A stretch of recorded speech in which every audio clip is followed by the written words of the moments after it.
નમસ્કાર, આપ જોઈ રહ્યા છો સંદેશ ન્યૂઝ. આપની સાથે હું ભાવિની અને મહત્વના સમાચારથી શરૂઆત. અમદાવાદમાં ઘૂસણખોરોને લઈને મોટા સમાચાર સામે આવી રહ્યા છે.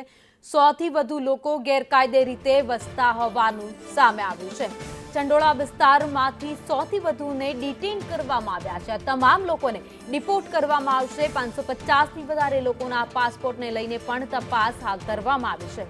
પોલીસ વેરિફિકેશન અંગે પણ તપાસ થશે તો બનાવટી પાન કાર્ડ અને આધાર કાર્ડમાં પણ નોંધાઈ શકે છે ફરિયાદ. વધુ અપડેટ સાથે સંવાદદાતા જિગ્નેશ પટેલ અમારી સાથે જોડાઈ ગયા છે. જિગ્નેશ, ગેરકાયદે ભારતમાં વસવાટ કરતા લોકોને હવે તગેડી મુકાશે, જેમાં કેટલાક બાંગ્લાદેશીઓ હતા જેણે બનાવટી ડોક્યુમેન્ટ્સ બનાવ્યા હોવાનું પણ સામે આવ્યું છે. ભાવિની વાત કરવામાં આવે તો છેલ્લા કેટલાક સમયથી જે પશ્ચિમ બંગાળની બોર્ડર છે ત્યાં બોર્ડર ક્રોસ કરીને બાંગ્લાદેશીઓ ભારતભરમાં અલગ અલગ જગ્યાએ રહેતા હતા, જેમાં ગઈકાલે અમદાવાદ ક્રાઇમ બ્રાન્ચ દ્વારા એક જ દિવસમાં 900 જેટલા જે ગેરકાયદેસર વસવાટ કરતા લોકો હતા તેઓની પૂછપરછ કરવામાં આવી હતી. તેમના ડોક્યુમેન્ટ તપાસવામાં આવ્યા હતા. તેમાંથી અત્યારે 50%થી ઓછાનું જે ડોક્યુમેન્ટનું વેરિફિકેશન છે તે પૂર્ણ થયું છે, જેમાં 100થી વધારે લોકો ગેરકાયદેસર રીતે બાંગ્લાદેશથી અહીંયા આવી અને રહેતા હોવાનું સામે આવ્યું છે. સાથે જ 550 કરતા વધુ લોકોના જે પાસપોર્ટ બાંગ્લાદેશી લોકોના જે પાસપોર્ટ મળી આવ્યા છે તે પાસપોર્ટમાં પણ બોગસ ડોક્યુમેન્ટનો ઉપયોગ થયા હોવાનું એફઆરઆરઓ તરફથી માહિતી મળતા તેની પણ પોલીસ દ્વારા તપાસ કરવામાં આવી છે.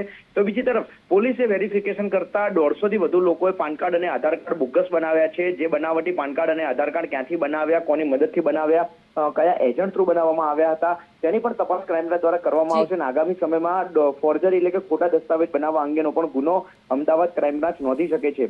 આ કેસની અંદર પોલીસે જે આધાર કાર્ડ મળ્યા હતા ગેરકાયદેસર વસવાટ કરતા બાંગ્લાદેશીઓ પાસેથી, તે આધાર કાર્ડને સ્કેન કરતા તે સ્કેન ન થતા આ જે આધાર કાર્ડ છે તે ખોટા હોવાનું સામે આવ્યું છે, જેમાં આધાર કાર્ડની અંદર નામ અને જે ફોટો છે તે બદલવામાં આવ્યો હોવાની પણ વિગત સામે આવી રહી છે.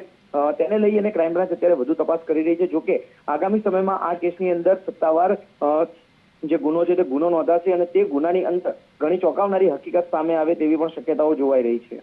આભાર માહિતી માટે.